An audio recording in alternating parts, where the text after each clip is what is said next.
नहीं आएगी कितना पैसा आज तक आया, बिल्कुल नहीं आएगी। लेकिन इलेक्टोरल बॉन्ड आए तो जितना पैसा आया वो पार्टी के नाम पे आया, व्यक्ति के नाम पे नहीं आया। पहली बात तो पारदर्शिता आई। दूसरा, आपको जानकारी प्राप्त हो पाई जो मिला, जिस कंपनी ने वो पैसा दिया उसको भी टैक्स का बेनिफिट मिला और राजनीतिक दलों को भी अपने खाते मेंटेन करने पड़े। लेकिन कांग्रेस पार्टी ने अपने खाते मेंटेन नहीं किए। 2000 रुपये से ज़्यादा का नकद चंदा जब आप इकट्ठा करते हो तो आप उसकी जानकारी लेनी पड़ती है किसने दिया। कांग्रेस ने अपनी इनकम टैक्स की रिटर्न ही नहीं भरी, और जब आईटी डिपार्टमेंट ने, इनकम टैक्स डिपार्टमेंट ने उनको नोटिस दिया तो ना उन्होंने वो वापस फाइल की अपनी इनकम टैक्स की रिटर्न। एपेलेट ट्रिब्यूनल गए, वहाँ पे केस हारे, ये कोर्ट गए, वहाँ पर हारे। क्या कांग्रेस के लिए कानून अलग से बनाते हैं? कांग्रेस कहती है हमारे पास तो पैसे ही नहीं है, हमारे अकाउंट फ्रीज करा दिए, हालांकि लीन करे थे वो अकाउंट, लेकिन वो तो कहते हैं हमारे पास पैसे ही नहीं है, हमारे पास कुछ है ही नहीं। कांग्रेस तो लगातार परेशान है। यही इसी में उत्तर बचा है जी। जो मैंने पहले कहा कि अगर 100 करोड़ चंदा आया तो पार्टी के नाम पे कितना है और परिवार को कितना गया, तो कांग्रेस पार्टी में नहीं होगा, परिवार के पास कितना है। ये तो अमूमन कहा जाता है, ये बात नॉर्मली हम टेलीविजन स्क्रीन पे नहीं बोलते, लेकिन कहा जाता है कि कांग्रेस जो है वो उसके नेता अमीर है, पार्टी गरीब है। बीजेपी पार्टी अमीर है लेकिन नेता गरीब है। देखिए, हम लोग कोई राजनीति में पैसा कमाने नहीं आए। राजनीति आपके लिए एक अवसर है कि आप सत्ता में जब आओ तो सेवा कर सको। प्रधानमंत्री जी ने प्रधान सेवक के रूप में काम किया और हमें गर्व इस बात का है कि आज देश को एक ऐसा प्रधानमंत्री मिला है जिसने 23 साल सीएम और पीएम के पद पर रहते हुए एक दिन की छुट्टी भी नहीं ली, एक दिन का अवकाश भी नहीं लिया। और आप देखिए इससे बड़ी पीड़ा का क्षण क्या होगा जिसकी माता जी का देहांत हो जाता है और प्रधानमंत्री जी 2 घंटे के अंदर अग्नि देने के बाद फिर देश के लिए काम करना शुरू कर देते हैं। वाकई ये एग्जाम्पल, उन्होंने क्षण क्षण देश के लिए जिया है, देश के लिए पाई पाई बचाई भी और देश की भलाई के लिए लगाई भी, गरीब की भलाई के लिए लगाई भी। ऐसा व्यक्ति कई सदियों में नेता ऐसा मिलता है, ये देश का सौभाग्य है। आज देश को नरेंद्र मोदी जी के रूप में एक प्रधानमंत्री मिला है। जी। When you analyze Rahul Gandhi as a politician, as a human being, what is your take? आपका व्यू क्या है? मैं जब भी देखता हूं मेरे चेहरे पे मुस्कुराहट आ जाती है।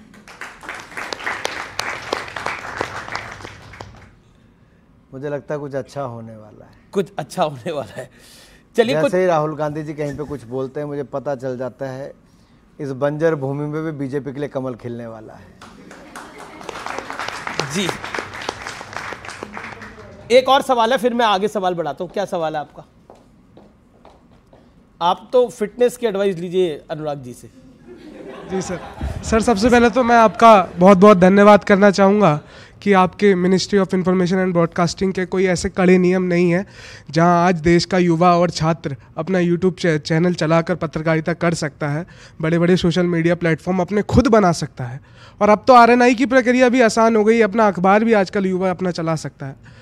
तो ये तो मेरा धन्यवाद था। और सवाल ये है, आपसे हर जगह कई जगह पूछा भी जाता है कि अगर बीजेपी आपको सीएम बनाना चाहेगी तो आप बनना चाहेंगे, पसंद करेंगे या नहीं? और कई बुद्धिजीवियों का ये भी मानना है कि बीजेपी की सरकार जिस राज्य में आती है तो वहाँ पर सीएम वही बनता है जिसको संघ चाहता है। इस पर आपकी क्या मानना है? देखिए, मैं 2 बातें कर दूं कि राष्ट्रीय स्वयंसेवक संघ का कहीं पे भी हस्तक्षेप बीजेपी के राजनीतिक निर्णयों में बिल्कुल नहीं होता है।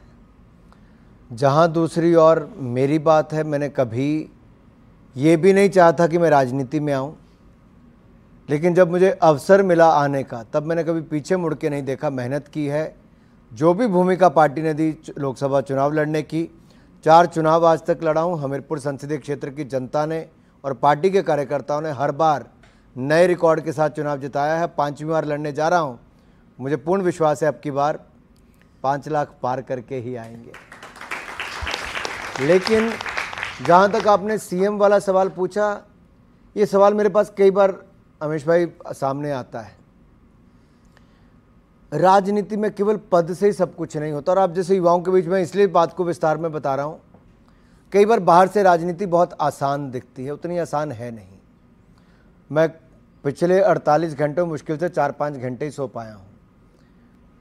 आप किसी भी क्षेत्र में रहें, पत्रकार बने, अपनी कंपनी चलाएं, या कुछ एनजीओ चलाएं या कुछ भी आप करें, आप दिल से करें, देश के लिए करें और ये अवश्य सोच के चलें कि आपका ये योगदान विकसित भारत बनाने के लिए होगा। हम अमृत पीढ़ी हैं, हम इस अमृत काल से भारत को स्वर्णिम काल में अगले 25 सालों में ले जाएंगे। स्वामी विवेकानंद जी का और मोदी जी का सपना विकसित भारत का अवश्य पूरा करेंगे 2047 से पहले। किसी भी भूमिका में रहे वो आपको एक सेटिस्फैक्शन देगा।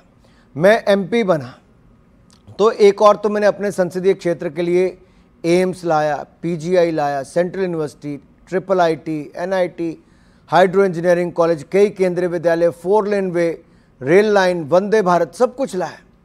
लेकिन इसके अलावा जब मुझे लगता था कि मैं और क्या करूं, तो अमीश जी हमने कुछ संगठनों के साथ मिलकर मोबाइल मेडिकल यूनिट चलाए, जो 3 चलते थे, आज 30 चलते हैं। 10 लाख लोगों का मुफ्त में जांच उपचार उनके घर द्वार जाके किया।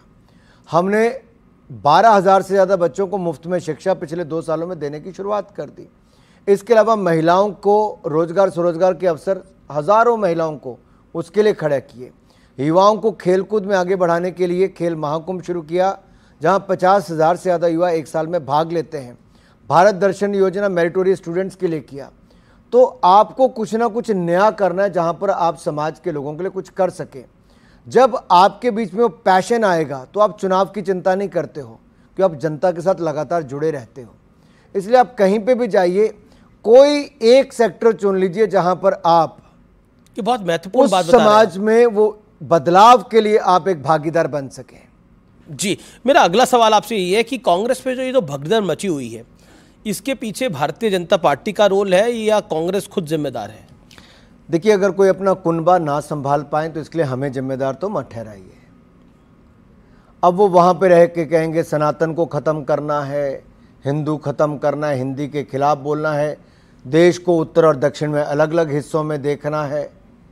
अब ये अगर कांग्रेस पार्टी की सोच हो गई है तो कांग्रेस के नेताओं को भी लगता है आलोचना का कोई आधार तो हो। लेकिन अभी गौरव वल्लभ ने भारतीय जनता पार्टी को ज्वाइन किया, उन्होंने बोला अब मैं सनातन को और गाली नहीं दे सकता, जो कि उन्होंने एक तरह से खुलासा कर दिया कि कांग्रेस में जो सनातन को गाली देता है उसको प्रमोशन मिलती है, जो मोदी को गाली देता है उसको प्रमोशन मिलती है।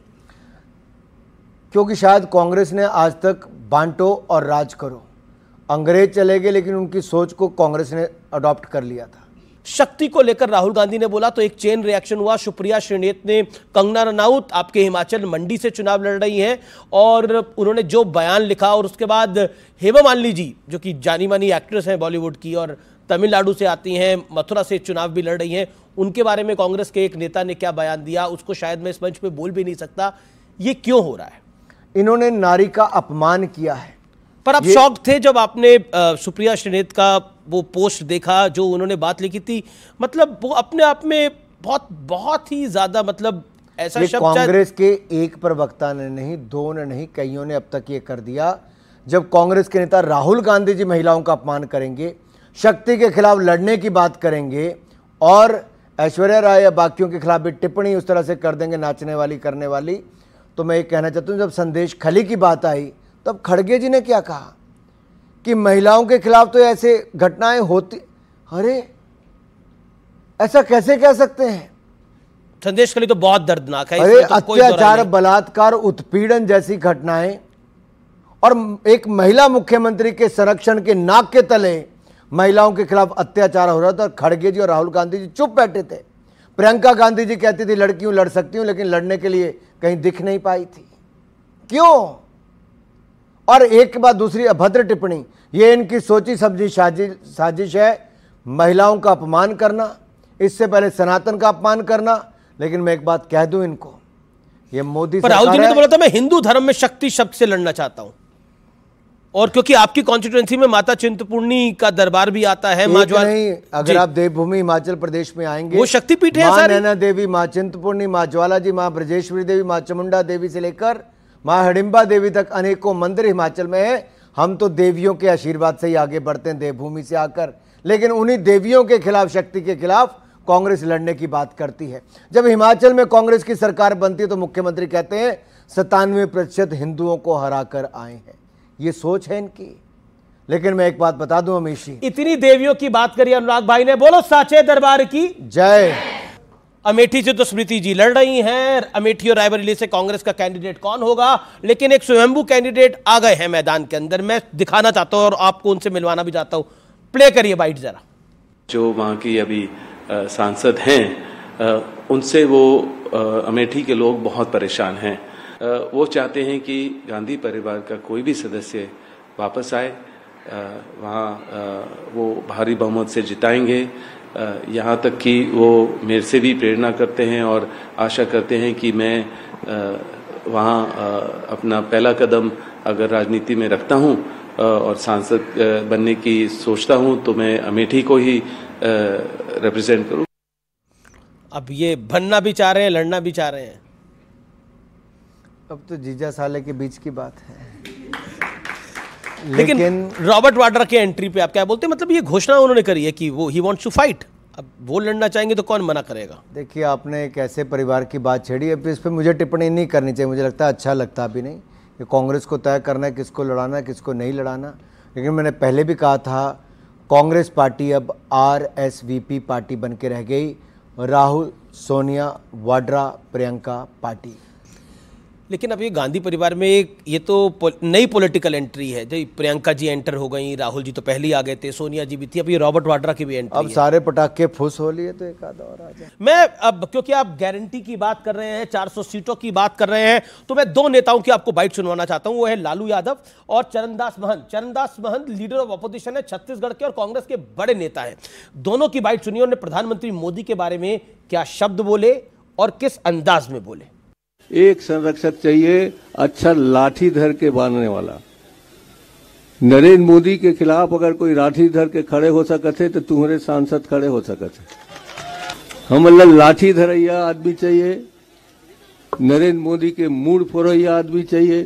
बोलता कि परिवारवाद है, परिवार के लिए लोग लड़ रहे हैं, तुम्हारे पास परिवार नहीं है। लालू जी ने बोला कि मोदी का तो परिवार ही नहीं है। चरणदास महंत तो कह रहे हैं कि मोदी का मुंह तोड़ने के लिए, सर तोड़ने के लिए हमें लोग चाहिए। देखिए, सांसद भेजिए। कोई फोड़ने की बात करता है, कोई सिर तोड़ने की बात करता है, कोई देश में आग लगाने की बात करता है, कोई लोकतंत्र खत्म करने की बात करता है।